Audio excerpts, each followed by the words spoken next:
Let's continue with the chapter number 7, aggregate demand and related concepts. I already explained you regarding aggregate demand and aggregate supply. Let's continue the chapter now. Next topic is consumption function और propensity to consume. इसका क्या मतलब है कि हम income का कितना portion हम खर्च करते हैं, that is means C is equals to F Y. अगर हम इसको इक्वेशन में देखें तो हम इसको लिखते हैं C is equals to F Y. What does it mean? C is equals to Fi means C stands for consumption, F stands for income, and F stands for function and Y stands for income. So F means consumption function means or propensity to consume means it refers to functional relationship between consumption and income. कि consumption और income में क्या relation है, कैसा relation है, उसी को हम consumption function बोलते हैं. Okay, so C is equals to Fy means now what is consumption function? Consumption function refers to functional relationship between consumption and income.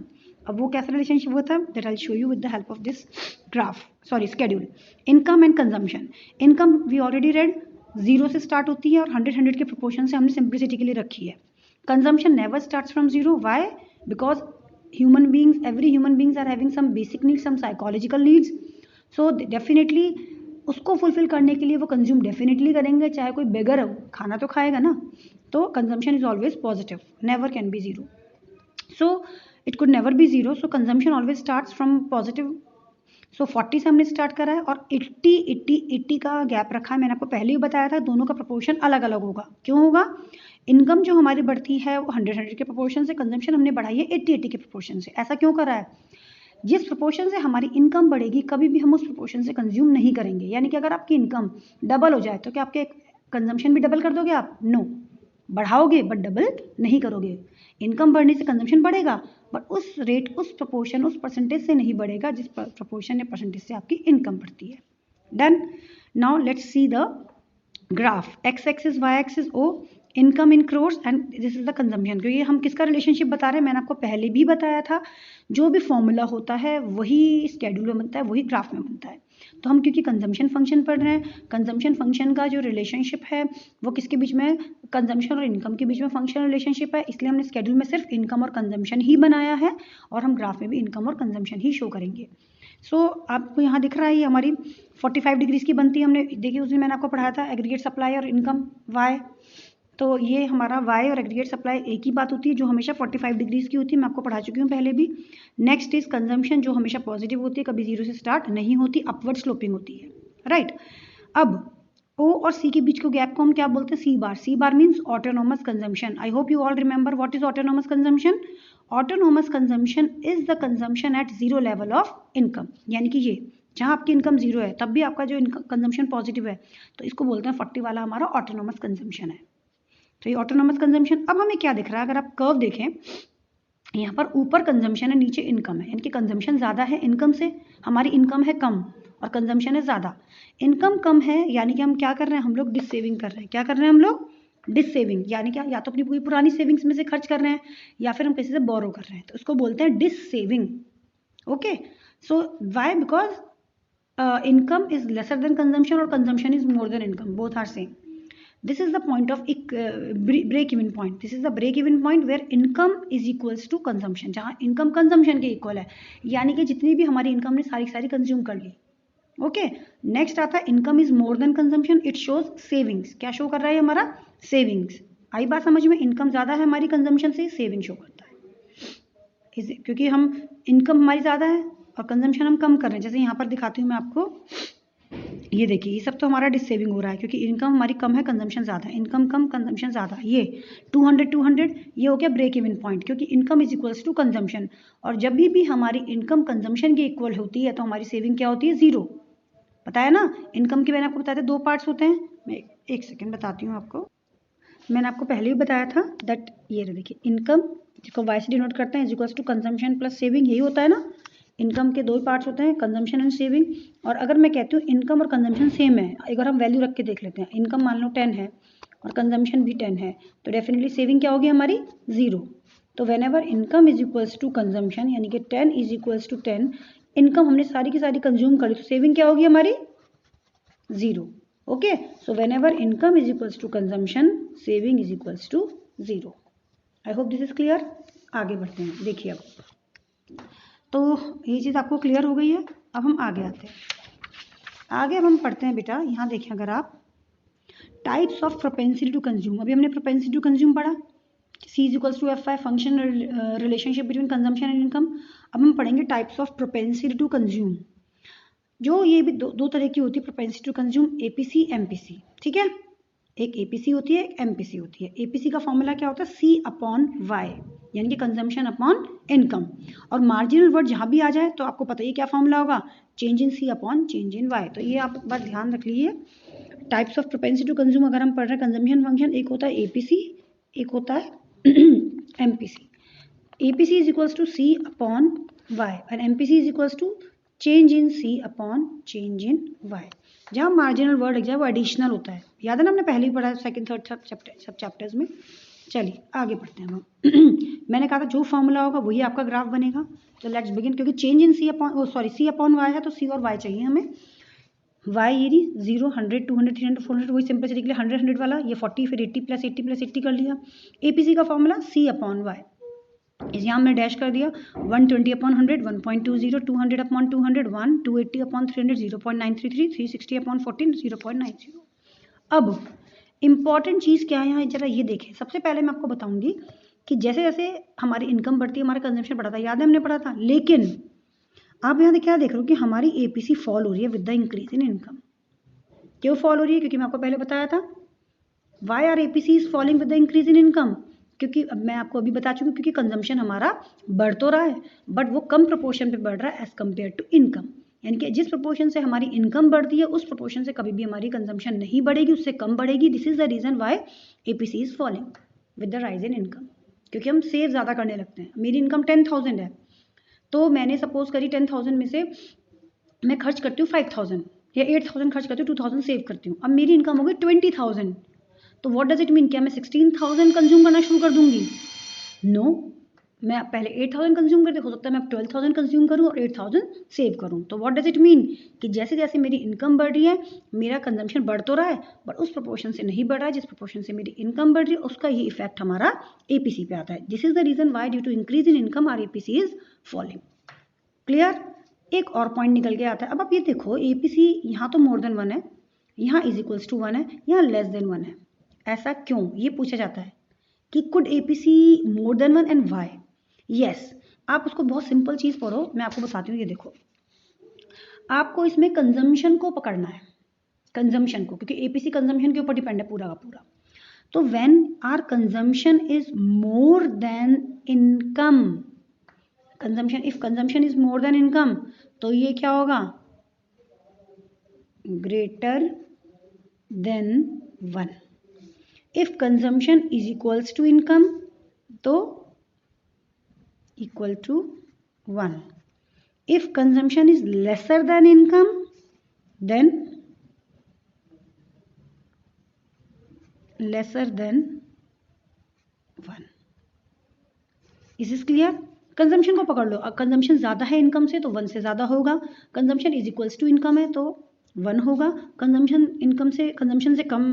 कम है हमारी इनकम से मतलब तो लेसर देन 1। तो ये आप यहाँ देखें, ये देखो, our consumption is more than income so it is more than 1, our consumption is equals to income so is equals to 1, our consumption is lesser than income so it is lesser than 1। I hope this funda is clear to all. Consumption को बस पकड़ लो, consumption को pick कर लो और जैसा consumption होगा income से वैसा ही इफेक्ट पड़ेगा। If consumption is more than income तो more than 1 APC, if consumption is equals to income then APC is equals to 1, if consumption is lesser than income then APC is also lesser than 1। Is this clear? एक बात और, APC can never be 0। क्यों APC 0 से क्यों कभी 0 नहीं हो सकता APC? क्योंकि मैं आपको बता चुकी हूँ कंजम्पशन कभी भी 0 नहीं होता, क्योंकि APC टोटल एंड टोटल किसके ऊपर डिपेंड है? कंजम्पशन के ऊपर। किसके ऊपर डिपेंड है टोटल? APC हमारा कंजम्पशन, जैसा कंजम्पशन वैसा APC। सो जब कंजम्पशन ही कभी 0 नहीं होगा तो APC तो कभी 0 हो ही नहीं सकता है। तो हमने पढ़ चुका APC मोर देन 1 कब होता है? Is equals to 1 lesser than 1, APC fall हो रहा है with the increase in income and APC can never be 0। I hope all these points are clear to you. If you have any doubt please do comment me. Next is MPC। Formula आपको पता है, change in C upon change in Y। ये इसकी definition है। अगर definition आएगी तो आप क्या लिखोगे? It refers to the ratio of change in consumption, okay, yes, change in consumption expenditure to the corresponding level of change in income. बस जो फॉर्मूला है वही आपका डेफिनेशन हो जाएगी। अब इसकी टेबल देखें, अगर मैं आपको एक मिनट इसकी टेबल दिखाती हूँ तो वो भी हमारी वही सेम है, 0 100 वही कंजम्पशन। चेंज इन सी आप कैसे निकालोगे आपको पता ही है, पहला वाला हमेशा डैश, क्योंकि उसके ऊपर माइनस करने के लिए कुछ नहीं है। क्या 40 में माइनस करने के लिए कुछ है? नहीं, तो डैश 120 माइनस 40 80, ये तो हमें पता है क्योंकि हमने 80 के गैप से रखा हुआ है। इनकम भी हमें पता है, फर्स्ट वाली डैश है 100 माइनस 0 200 माइनस 100 100 आ जाएगा। ये हमने सिंप्लिसिटी के लिए कराया था। एमपीसी आप निकाल लोगे, change in C upon change in Y, change in C upon change in Y, done. अब एक इंपॉर्टेंट बात बताऊंगी कि जो एमपीसी होता है हमेशा 0 और 1 के बीच में होता है। किस में होता है? 0 और 1 के बीच में। और एक्सेप्शनल केसेस में ही एमपीसी 0 या एमपीसी 1 होता है। एमपीसी 0 कब होगा? जब हम एंटायर एडिशनल इनकम, यहाँ एडिशनल इनकम की बात हो रही है, जैसे मैंने अभी आपको बताया था 10,000 से मेरी इनकम 20,000 हो गई, तो जो 10,000 है वो आएगा यहाँ पर। जैसे एमपीसी का फॉर्मूला क्या है? Change in C upon change in Y. तो क्या आएगा यहाँ पर? अगर मेरी इनकम 10,000 से 20,000 हो गई, ये राइज होके, तो 10,000 आएगा यहाँ पर मेरा, सॉरी कंजम्पशन इनकम नीचे 10,000 आएगा। और कंजम्पशन मैंने पहले मैं 10,000 में से 8,000 कंज्यूम कर रही थी, अब मैंने कितना कंज्यूम करा? मान लो 12,000, तो यहाँ पर क्या आएगा? 8 4 12 4,000। आगे मेरी बात समझ में आपको? तो ये फर्क है यहाँ पर। तो अगर एमपीसी 0 है, इसका क्या मतलब है कि आपने जितनी भी आपकी एडिशनल इनकम थी आपने सारी की सारी क्या कर ली? सेव कर ली। मैं आपको एक चीज़ और बताती हूँ, जैसे मैंने भी आपको प्रोपेंसिटी टू कंज्यूम पढ़ाया, साइमल्टेनियसली आप प्रोपेंसिटी टू सेव भी देख सकते हो। एपीसी अगर सी अपॉन वाई है तो एपीएस क्या होगा? S upon Y. MPC change in C upon change in Y है तो एमपीएस क्या होगा हमारा? Change in S upon change in Y. तो अगर एमपीसी 0 है, इसका क्या मतलब है? एमपीसी 0 तभी होगा जब हमारा एमपीएस 1 होगा। इसका क्या मतलब है? सारी की सारी एडिशनल इनकम आपने सेव करी, कंज्यूम कुछ भी नहीं करा। और एमपीसी 1 कब होगा? जब हमारा एमपीएस 0 होगा। ये दोनों में लिंक समझ में आया कि इसका क्या मतलब है? आपने सारी की सारी एडिशनल इनकम कंज्यूम करी, सेव कुछ भी नहीं करा। और यहाँ मैं कह रही हूँ सारी सारी एडिशनल इनकम आपने सेव कर ली, कंज्यूम कुछ भी नहीं करा। एडिशनल इनकम की बात कर रही हूँ मैं। Is this clear? चलिए अब हम ऐसे ही हमारा एपीसी एपीएस में आता है। अगर मैं कहती हूँ आपकी एपीसी, वैसे तो कभी 0 होता ही नहीं, हमने पढ़ा है ना, एपीसी कभी 0 नहीं होगा। अगर एपीसी 1 है तो इसका क्या मतलब है कि एपीएस 0 होगा। आगे मेरी बात समझ में? चलिए अब हम आगे देखते हैं। मैंने अभी आपको बताया 0 और 1 के बीच में होता है और वैल्यू बता दी कैसे कैसे।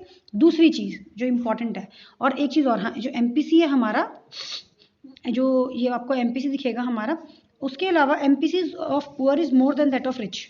एमपीसी किसका ज़्यादा होता है बेटा? पुअर का। ऐसा क्यों? क्योंकि पुअर अपनी एडिशनल इनकम कंज्यूम करेगा, ना कि सेव। आई मेरी बात समझ में? कोई पुअर है, कोई मजदूर है, ठीक है, वो बेचारा 200 रुपये अर्न करता है, आज को 250 रुपीज़ उसने अर्न करे तो अपनी इनकम को ज़्यादा कंज्यूम करेगा ना, इनकम का ज़्यादा प्रपोर्शन खर्च करेगा। 50 रुपये जो बढ़ गए वो हो सकता है सारी की सारी भी कंज्यूम कर ले, या उसका मेजर पोर्शन वो कंज्यूम कर ले।